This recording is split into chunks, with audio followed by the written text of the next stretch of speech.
कहानी थोड़ी दिलचस्प है। बात है 70 साल पुराने बजट की, जिसमें सिंगल लोगों को झटका दिया गया था, जबकि विवाहित लोगों को टैक्स में राहत मिली थी।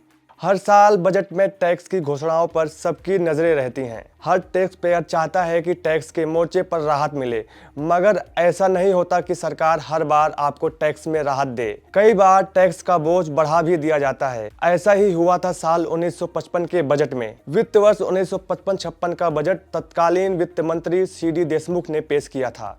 1955 के बजट को एक बुनियादी बजट माना गया। इस बजट में औद्योगिकीकरण पर जोर दिया गया, कृषि को बढ़ावा दिया गया और इनकम टैक्स सिस्टम को रीस्ट्रक्चर किया गया।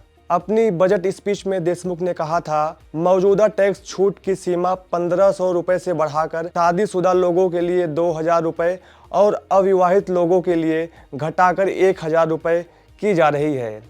यह फैमिली अलाउंस की एक सही स्कीम बनाने की दिशा में पहला कदम है, जिसे कमीशन ने लागू करने और सुझाव दिया है।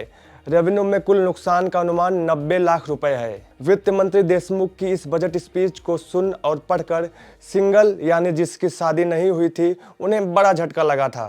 तब तक सभी टैक्स पेयर्स के लिए सालाना 1500 रुपये तक की आय टैक्स फ्री थी, जिसे बजट 1955 में बदला गया। शादीशुदा लोगों के लिए टैक्स फ्री इनकम लिमिट को जहां बढ़ाकर 2000 रुपये कर दिया गया था, वहीं सिंगल लोगों के लिए इसे घटाकर मात्र 1000 रुपये कर दिया गया था। साल 1955 का बजट एक और मायने में खास रहा था, क्योंकि इससे पहले बजट के दस्तावेज अंग्रेजी भाषा में ही उपलब्ध कराए जाते थे।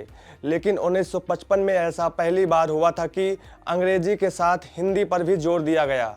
बजट के दस्तावेजों को अंग्रेजी के साथ हिंदी भाषा में भी पेश किया गया था। इस कारण हिंदी समझने वाले नागरिकों के लिए बजट को समझना आसान हुआ था। तो ये थी आज़ाद भारत के इतिहास के बजट के पन्नों में छिपी अनोखी कहानी। हमें कमेंट करके ज़रूर बताएं कि क्या ये कहानी आपको पता थी या नहीं। और बिजनेस से जुड़ी ज़रूरी खबरों को आसान भाषा में समझने के लिए देखते रहें जागरण बिजनेस।